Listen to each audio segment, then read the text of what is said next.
Seppo harrastaa taas omatoimista metsäagilityä täällä. Seppo on niin taitava ja Sepolla on omat säännöt.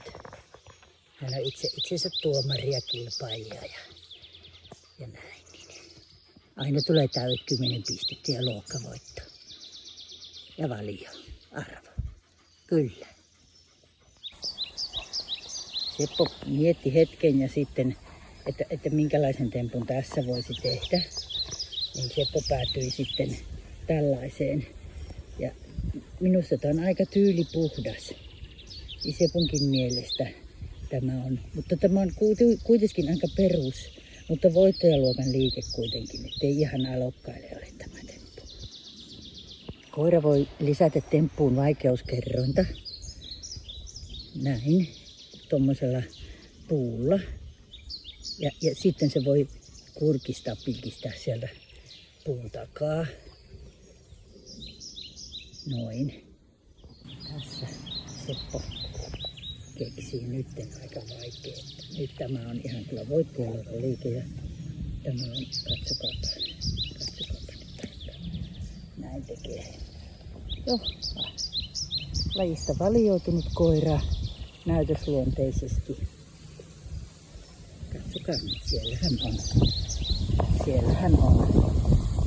Pelikin on aika vaativa, mutta Seppo suoriutuu aivan loistavasti.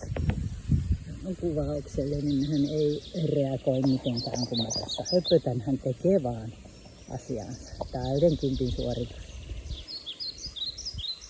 Ja siellä on vielä yksi temppu tekemistä vaille. Tämä on tämä kantotemppu. Tämä voi tehdä kaiken kokoisilla kannoilla, myös yhdellä käpälällä. Seppo osaa senkin.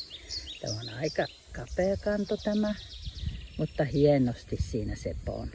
Kyllä, taas kyllä 10 paukku, ei voi mitään. Ja nyt saavumme tänne, missä Seppo yrittää tehdä. Siis kanto on aikaisemmin ollut kunnossa, mutta kuten näette, niin se on aika laho. Eli tästä tämmöistä lahosta kannasta lähtee miinuspisteet. Seppo, niin siitä ei tule täysiä missään tapauksessa, Seppo. Joo, kato kun laho ei ole hyvä. Se ei ole hyvä. No, Seppo paikkaa loistavasti. Katsokaa, siihen tuli hali. Puun hali tuli siihen. Noin. Hyvä Seppo. Ja sitten jatketaan. Ja seuraava, katsokaapa. Ja tästä saa erityispisteet, koska on käpälät noin hienosti halaamassa. Se on erittäin tärkeää, että halikäpälää on. Hyvä. Ja sitten lähestymme radan loppua, mutta täällä on nyt aika hieno. Ja tästä kato erityispojot, koska siinä on noin hieno kääpä. No niin. Ja Seppo suorittaa noin hienosti. Tästä tulee plussa, mikä mitätöi se edellisen miinuksen. Hyvä Seppo. Ja täällä Seppo suorittaa taas. No niin, ja kuten näette, käytetään hyvin hyväkseen tuota puuta. Puun taimea, pensasta, pihlajaa siinä ja siellä on kanto. Kyllä. Ja sitten sieltä kurkataan. Tämä on erittäin hyvä ja tämä on tämmöinen speciali extra temppu. Ja lähestymme radan loppua. Tässä on kanto. Aika hienosti suoritettu, mutta se on laho.